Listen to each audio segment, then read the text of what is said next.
Hi everybody, thanks for tuning in to the video on this 2016 Ford Explorer XLT. If you've been looking at Explorers for any amount of time, you know that the XLT trim level can really have a lot of different stuff in it. The whole way from manual cloth seats, the whole way up through leather seats, heated and cooled with panoramic roof. This is somewhere in the middle. This does have the leather seats in it. They are dual power leather seats. They're heated seats. Does not have the roof in it. But it's got a lot of nice extra equipment here that we're going to go through as we go around, and just make sure you're comparing apples to apples if you're looking at this against other XLTs. Looking up in the front here, you can see that it does have the parking sensors integrated into the front bumper. Those are on the rear bumper as well. In addition to the backup camera, they help you maneuver in and out of tight spaces a little more easily in this relatively large SUV. Do have a 17-inch alloy rim mounted up with a Goodyear Wrangler tire. These tires are almost brand new.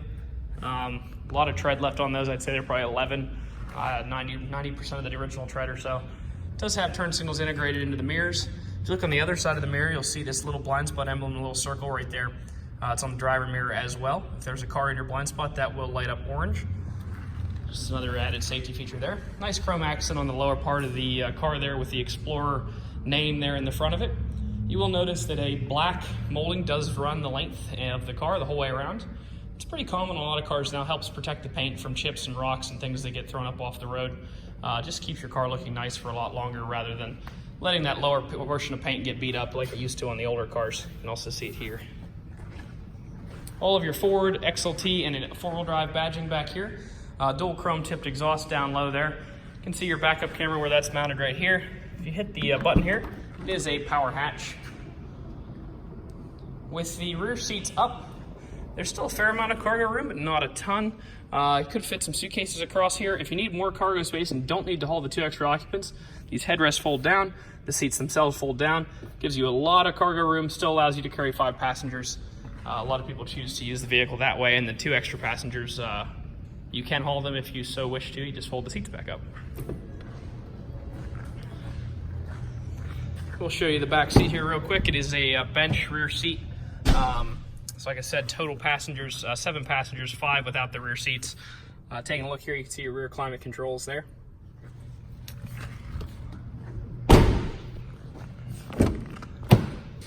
Power windows, locks, and mirrors located in a standard fashion here on the driver door. Taking a look at the driver's seat, you will notice it's a full power seat with a lumbar adjustment. The base of the seat can go forwards, backwards, up, down, as well as tilt forward and back.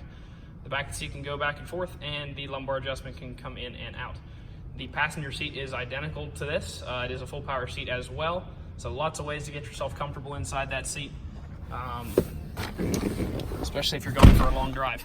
Before we start the car, we'll notice that there are 2 keys here. It's about a $250 value to buy this key, cut the insert, and have the key programmed.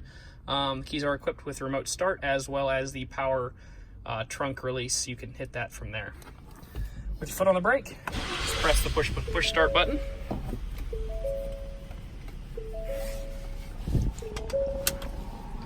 A little low on fuel at the moment. Don't worry, we do deliver these with a full tank of gas, so you don't have to worry about that.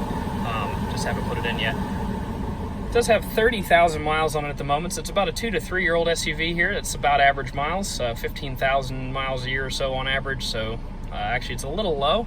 It's a little on the low side for miles. That's good. Menu navigation for the left-hand side menus over on this side of the wheel.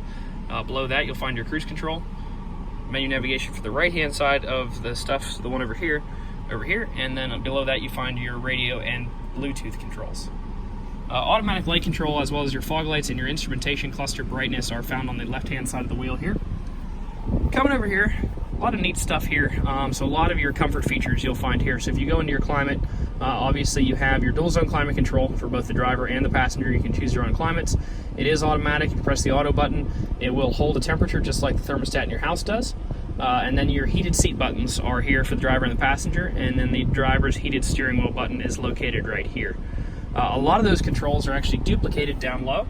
So if it's easier for you to adjust things while you're driving down here, if it's safer, if it's better to do that, you can actually do that down here instead of up top. But if you prefer the touchscreen, you can use that too.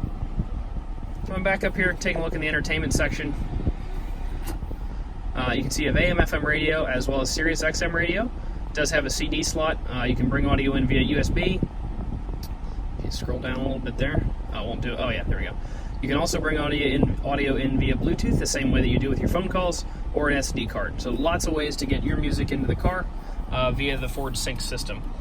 A little bit of nice storage down here, some additional storage under here, and your USB outlet is also located inside there. You just run that cord out through this little slot right here.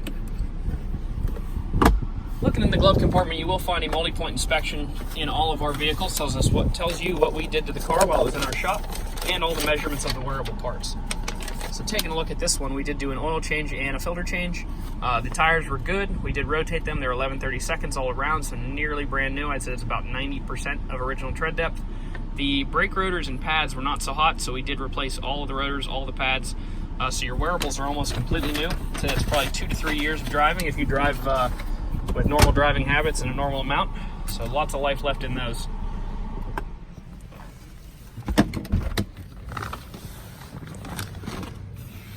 It is equipped, I forgot to mention in the beginning, it is equipped with the 3.5 liter V6 engine, which is the more expensive engine and obviously more powerful engine for this vehicle. If you'd like to stop out, take it for a test drive, you can stop out and see us at 21518 Great Cove Road in McConnellsburg, Pennsylvania. Visit us online at thomasata.com or give us a call at 717-485-4224. Thank you very much for watching the video, and I hope you found it to be helpful in your shopping process.